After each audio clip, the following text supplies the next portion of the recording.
ಕರ್ನಾಟಕ ರಾಜಕೀಯ ಇತಿಹಾಸವನ್ನ ನಾವು ತಿರುಚಿ ನೋಡಿದ್ರೆ ಅಧಿಕಾರ, ರಾಜಕೀಯ ತಂತ್ರಗಳು ಮತ್ತು ವಿವಾದಗಳು ಒಂದಕ್ಕೊಂದು ಹೆಣೆದುಕೊಂಡಿರುವುದು ಕಾಣಿಸುತ್ತೆ. ಅದರಲ್ಲಿಯೂ ಮುಖ್ಯವಾಗಿ BS ಯಡಿಯೂರಪ್ಪನವರ ನೇತೃತ್ವದ ಆಡಳಿತಾವಧಿಯು ರಾಜ್ಯ ರಾಜಕೀಯದಲ್ಲಿ ಅತ್ಯಂತ ಸಂಚಲನ ಮೂಡಿಸಿದ ಕಾಲಘಟ್ಟ. ಬಿಜೆಪಿ ಬೆಂಬಲಿಗರು ಇವರನ್ನ ರೈತ ನಾಯಕ, ದಕ್ಷ ಆಡಳಿತಗಾರ ಎಂದು ಕರೆದ್ರೆ, ವಿರೋಧ ಪಕ್ಷಗಳು ಮತ್ತು ಕೆಲವು ಪ್ರಮುಖ ತನಿಖಾ ವರದಿಗಳು ಇವರ ಆಡಳಿತಾವಧಿಯನ್ನು ರಾಜ್ಯ ಕಂಡ ಅತ್ಯಂತ ಭ್ರಷ್ಟ, ವಿವಾದಾತ್ಮಕ ಅವಧಿಗಳಲ್ಲಿ ಒಂದು ಎಂದು ಬಿಂಬಿಸಿದ್ವು. BS ಯಡಿಯೂರಪ್ಪನವರ ಸರ್ಕಾರದ ಮೇಲೆ ಕೇಳಿಬಂದ ಪ್ರಮುಖ ಭ್ರಷ್ಟಾಚಾರದ ಆರೋಪಗಳು ಯಾವುವು? ಲೋಕಾಯುಕ್ತ ವರದಿ, ಗಣಿಗಾರಿಕೆ ಹಗರಣ ಮತ್ತು ಡಿನೋಟಿಫಿಕೇಶನ್ ಪ್ರಕರಣಗಳಲ್ಲಿ ಉಲ್ಲೇಖಿಸಲಾದ ಮೊತ್ತವೆಷ್ಟು? ಹಾಗೆಯೇ ಪ್ರಸ್ತುತ ನ್ಯಾಯಾಲಯಗಳಲ್ಲಿ ಈ ಪ್ರಕರಣಗಳ ಪರಿಸ್ಥಿತಿ ಏನಾಗಿದೆ? ನ್ಯಾಯಾಲಯಗಳು ನೀಡಿದ ತೀರ್ಪುಗಳೇನು? ಯಾವುದೇ ಪಕ್ಷಪಾತವಿಲ್ಲದೆ ಅಧಿಕೃತ ದಾಖಲೆಗಳು ಮತ್ತು ನ್ಯಾಯಾಲಯದ ಪ್ರಕ್ರಿಯೆಗಳ ಆಧಾರದ ಮೇಲೆ ಸತ್ಯಾಸತ್ಯತೆ ಏನು ಅನ್ನೋದ್ರ ಬಗ್ಗೆ ಒಂದು ವಿಶೇಷ ವರದಿ ಇದೆ, ಬನ್ನಿ ನೋಡ್ತಾ ಹೋಗೋಣ. ಸ್ನೇಹಿತರೆ, ಕರ್ನಾಟಕದ ರಾಜಕೀಯ ಇತಿಹಾಸದಲ್ಲಿ BS ಯಡಿಯೂರಪ್ಪನವರ ಆಡಳಿತಾವಧಿಯು ವಿಶೇಷವಾಗಿ 2008 ರಿಂದ 2011 ಮತ್ತು 2019 ರಿಂದ 2021 ಅವಧಿಯು ಅಭಿವೃದ್ಧಿ ಯೋಜನೆಗಳಿಗಿಂತ ಹೆಚ್ಚಾಗಿ ಗಂಭೀರ ಭ್ರಷ್ಟಾಚಾರದ ಆರೋಪಗಳಿಂದ ವ್ಯಾಪಕವಾಗಿ ಚರ್ಚೆಗೆ ಒಳಗಾಗಿತ್ತು.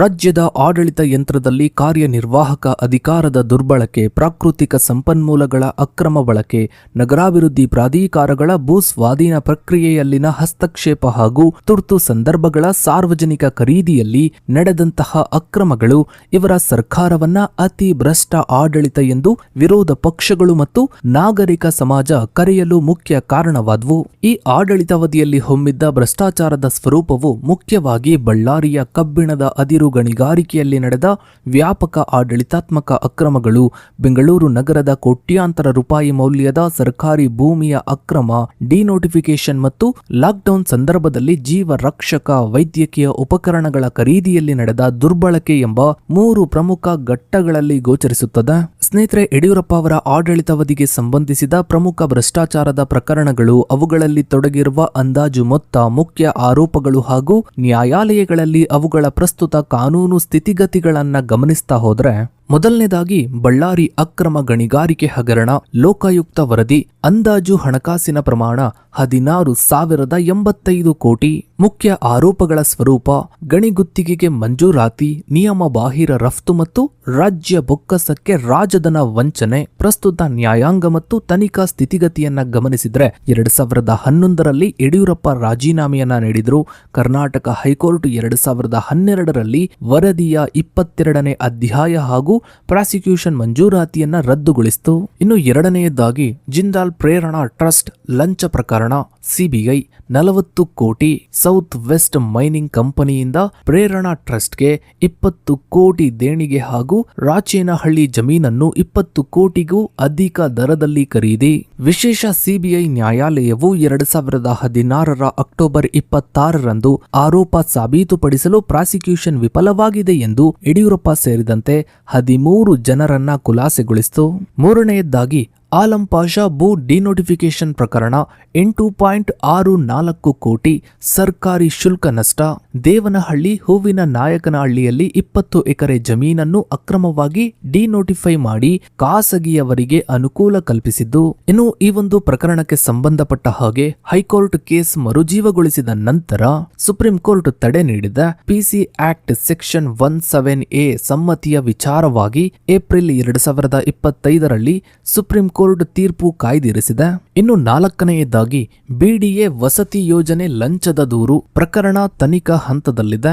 BDA ಯೋಜನೆಗೆ ವೇಗವನ್ನ ನೀಡಲು ಕುಟುಂಬದ ಸದಸ್ಯರ ಮೂಲಕ ನಕಲಿ ಕಂಪನಿಗಳಿಂದ ಲಂಚ ಪಡೆದ ಆರೋಪ. ವಿಚಾರಣಾ ನ್ಯಾಯಾಲಯ ವಜಾಗೊಳಿಸಿದ್ದ ದೂರನ್ನು ಹೈಕೋರ್ಟ್ ಪುನಃ ಸ್ಥಾಪಿಸಿತು. ಸೆಪ್ಟೆಂಬರ್ 2022ರಲ್ಲಿ ಸುಪ್ರೀಂ ಕೋರ್ಟ್ ತನಿಖೆಗೆ ತಡೆ ನೀಡಿದೆ. ಇನ್ನು ಲಾಕ್ಡೌನ್ ಸಮಯದಲ್ಲಿ ಮೆಡಿಕಲ್ ಸಾಮಗ್ರಿಗಳ ಅಂದ್ರೆ ವೈದ್ಯಕೀಯ ಸಾಮಗ್ರಿಗಳ ಖರೀದಿ ಹಗರಣ. 918.34 ಕೋಟಿ ಒಟ್ಟು ವೈದ್ಯಕೀಯ ಖರೀದಿ. 1.22 ಕೋಟಿ ನೇರ ನಷ್ಟ.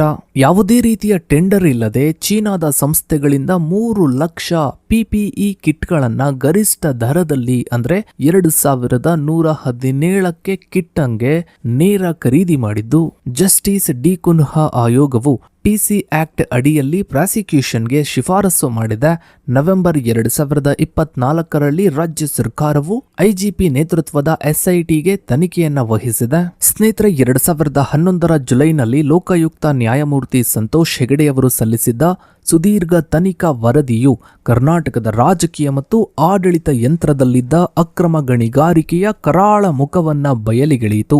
ಈ ವರದಿಯಲ್ಲಿ ರಾಜ್ಯಕ್ಕೆ ಅಕ್ರಮ ಗಣಿಗಾರಿಕೆಯಿಂದ ಒಟ್ಟು 16,085 ಕೋಟಿ ಆರ್ಥಿಕ ನಷ್ಟವಾಗಿದೆ ಎಂದು ಅಂದಾಜಿಸಲಾಗಿತ್ತು. ವರದಿಯ 22ನೇ ಅಧ್ಯಾಯದಲ್ಲಿ ಮುಖ್ಯಮಂತ್ರಿಯಾಗಿದ್ದ ಬಿಎಸ್ ಯಡಿಯೂರಪ್ಪನವರ ಕುಟುಂಬಸ್ಥರು ನಿರ್ವಹಿಸುತ್ತಿದ್ದ ಪ್ರೇರಣಾ ಎಜುಕೇಷನ್ ಅಂಡ್ ಸೋಷಿಯಲ್ ಟ್ರಸ್ಟ್ಗೆ ಪ್ರಭಾವಿ ಗಣಿ ಸಂಸ್ಥೆಯಾದ ಜೆಎಸ್ಡಬ್ಲ್ಯೂ ಅಧೀನದ ಸೌತ್ ವೆಸ್ಟ್ ಮೈನಿಂಗ್ ಕಂಪನಿಯಿಂದ 20 ಕೋಟಿ ದೇಣಿಗೆ ಹರಿದು ಬಂದಿರುವುದನ್ನು ವಿಶೇಷವಾಗಿ ಎತ್ತಿ ತೋರಿಸಲಾಯಿತು. ಇದರ ಜೊತೆಗೆ ಬೆಂಗಳೂರಿನ ರಾಚೇನಹಳ್ಳಿಯಲ್ಲಿ ಯಡಿಯೂರಪ್ಪ ಅವರ ಮಕ್ಕಳಾದ ಬಿವೈ ರಾಘವೇಂದ್ರ, ಬಿವೈ ವಿಜಯೇಂದ್ರ ಮತ್ತು ಅಳಿಯ ಸೋಹಾನ್ ಕುಮಾರ್ ಹೊಂದಿದ್ದ 1 ಎಕರೆ 12 ಕುಂಟೆ ಜಮೀನನ್ನು ಮಾರುಕಟ್ಟೆ ಮೌಲ್ಯಕ್ಕಿಂತ ಅತ್ಯಧಿಕ ದರಕ್ಕೆ ಅಂದರೆ 20 ಕೋಟಿಗೆ ಅದೇ ಕಂಪನಿಗೆ ಮಾರಾಟ ಮಾಡಲಾಗಿತ್ತು. ಗಣಿಗಾರಿಕೆ ಪರವಾನಗಿ ಮಂಜೂರಾತಿ, ಕಬ್ಬಿಣದ ಅದಿರು ರಫ್ತು ನಿಷೇಧ ಹಾಗೂ ಮೈಸೂರು ಮಿನರಲ್ಸ್ ಲಿಮಿಟೆಡ್ ಜೊತೆಗಿನ ಜಂಟಿ ಉದ್ಯಮದಲ್ಲಿ ಅನುಕೂಲ ಮಾಡಿಕೊಡಲು ಈ ರೂಪದಲ್ಲಿ ಲಂಚವನ್ನ ಪಡೆಯಲಾಗಿದೆ ಎಂಬ ಗಂಭೀರ ಆರೋಪಗಳು ಕೇಳಿಬಂದವು. ಈ ವರದಿಯ ಆಧಾರದ ಮೇಲೆ ಲೋಕಾಯುಕ್ತರು ಭ್ರಷ್ಟಾಚಾರ ತಡೆ ಕಾಯ್ದೆಯಡಿ ಕ್ರಮಕ್ಕೆ ಶಿಫಾರಸು ಮಾಡಿದ ಪರಿಣಾಮವಾಗಿ ಯಡಿಯೂರಪ್ಪ ಅವರು ಜುಲೈ 2011ರಲ್ಲಿ ಮುಖ್ಯಮಂತ್ರಿ ಹುದ್ದೆಗೆ ರಾಜೀನಾಮೆಯನ್ನ ನೀಡಬೇಕಾಯಿತು. ಈ ಪ್ರಕರಣದ ನ್ಯಾಯಾಂಗ ಪ್ರಕ್ರಿಯೆಯು ಹಲವು ಪ್ರಮುಖ ತಿರುವುಗಳನ್ನ ಪಡೆದುಕೊಳ್ತು. ಆರಂಭದಲ್ಲಿ ಯಡಿಯೂರಪ್ಪ ಅವರು ಲೋಕಾಯುಕ್ತ ವರದಿಯ ಅಧ್ಯಾಯ 22 ಹೈಕೋರ್ಟ್ನಲ್ಲಿ ಪ್ರಶ್ನಿಸಿದರು. ತಮಗೆ ತಮ್ಮ ವಾದವನ್ನ ಮಂಡಿಸಲು ಮುನ್ನೋಟದ ನೋಟಿಸ್ ನೀಡದೆ ವರದಿಯನ್ನ ತಯಾರಿಸಲಾಗಿದೆ ಎಂಬ ಕಾರಣಕ್ಕೆ ಕರ್ನಾಟಕ ಹೈಕೋರ್ಟ್ ಮಾರ್ಚ್ 2012ರಲ್ಲಿ ಈ ಅಧ್ಯಯನವನ್ನು ಹಾಗೂ ರಾಜ್ಯಪಾಲ ಎಚ್.ಆರ್. ಭಾರದ್ವಾಜ್ ನೀಡಿದ್ದ ಪ್ರಾಸಿಕ್ಯೂಷನ್ ಮಂಜೂರಾತಿಯನ್ನ ರದ್ದುಗೊಳಿಸಿತು. ಆದರೆ ಸಮಾಜ ಪರಿವರ್ತನಾ ಸಮುದಾಯದ ಎಸ್.ಆರ್. ಹಿರೇಮಠ್ ಅವರು ಸಲ್ಲಿಸಿದ್ದ ಸಾರ್ವಜನಿಕ ಹಿತಾಸಕ್ತಿ ಅರ್ಜಿಯ ವಿಚಾರಣೆ ನಡೆಸಿದ ಸರ್ವೋಚ್ಚ ನ್ಯಾಯಾಲಯವು ಮೇ 2012ರಲ್ಲಿ ಸಿಬಿಐ ತನಿಖೆಗೆ ಆದೇಶಿಸಿತು. ಸಿಬಿಐ ತನಿಖೆ ನಡೆಸಿ ಐಪಿಸಿ ಸೆಕ್ಷನ್ 120ಬಿ ಕ್ರಿಮಿನಲ್ ಸಂಚು, 420 ವಂಚನೆ ಮತ್ತು ಭ್ರಷ್ಟಾಚಾರ ತಡೆ ಕಾಯ್ದೆಯಡಿ ಚಾರ್ಜ್ ಶೀಟ್ ಅನ್ನ ಸಲ್ಲಿಸಿತು. ದೀರ್ಘ ವಿಚಾರಣೆಯ ನಂತರ 2016ರ ಅಕ್ಟೋಬರ್ 26ರಂದು ವಿಶೇಷ ಸಿಬಿಐ ನ್ಯಾಯಾಲಯದ ನ್ಯಾಯಾಧೀಶ ಆರ್.ಬಿ. ಧರ್ಮಗೌಡರವರು ಬಿಎಸ್ ಯಡಿಯೂರಪ್ಪ ಅವರ ಮಕ್ಕಳು ಹಾಗೂ ಜಿಂದಾಲ್ ಸಂಸ್ಥೆಯ ಪ್ರತಿನಿಧಿಗಳು ಸೇರಿದಂತೆ ಎಲ್ಲ 13 ಆರೋಪಿಗಳನ್ನು ಪೂರ್ಣವಾಗಿ ಖುಲಾಸೆಗೊಳಿಸಿದರು.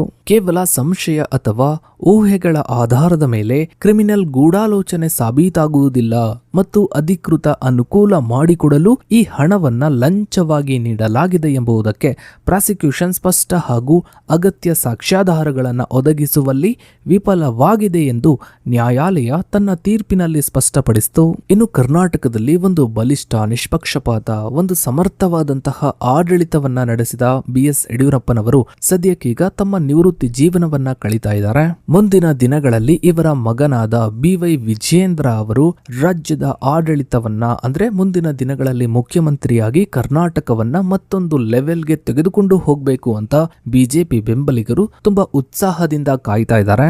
ಸೊ ಇದಾಗಿತ್ತು ಸ್ನೇಹಿತರೆ ಇವತ್ತಿನ ಈ ಒಂದು ವಿಡಿಯೋದ ಬಗ್ಗೆ ನಿಮ್ಮ ಅನಿಸಿಕೆ ಅಭಿಪ್ರಾಯಗಳನ್ನ ತಪ್ಪದೆ ಕಮೆಂಟ್ ಸೆಕ್ಷನ್ ಅಲ್ಲಿ ಕಮೆಂಟ್ ಮಾಡಿ. ಹಾಗೆ ವಿಡಿಯೋಗೊಂದು ಲೈಕ್ ಮಾಡ್ತಾ ವಿಡಿಯೋನ ಆದಷ್ಟು ಎಲ್ಲ ಕಡೆ ಶೇರ್ ಮಾಡಿ. ನೀವಿನ್ನು ನಮ್ಮ ಚಾನಲ್ಗೆ ಸಬ್ಸ್ಕ್ರೈಬ್ ಆಗಿಲ್ಲ ಅಂದ್ರೆ ಕೆಳಗಡೆ ಕಾಣ್ತಾ ಇರೋ ಸಬ್ಸ್ಕ್ರೈಬ್ ಅನ್ನ ಕ್ಲಿಕ್ ಮಾಡಿ. ಹಾಗೆ ಪಕ್ಕದಲ್ಲಿ ಕಾಣೋ ಬೆಲ್ ಐಕಾನ್ ಕೂಡ ಕ್ಲಿಕ್ ಮಾಡಿ. ಥ್ಯಾಂಕ್ಸ್.